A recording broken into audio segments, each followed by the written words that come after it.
786 News Channel Media. Your voice, our report.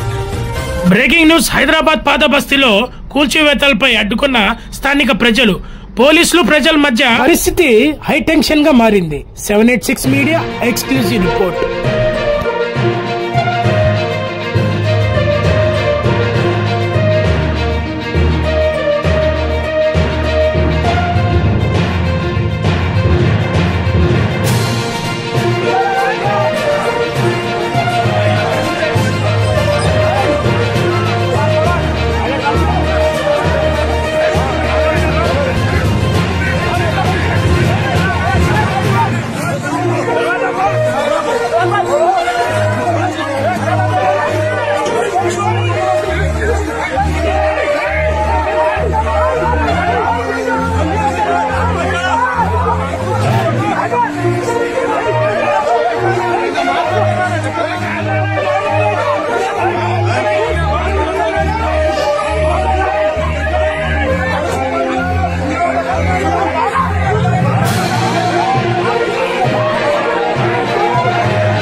Video గనుక మీకు నచ్చినట్టయితే please like, share, follow, subscribe, పక్కనే ఉన్న బెల్ ఐకాన్ ని ప్రెస్ చేయండి.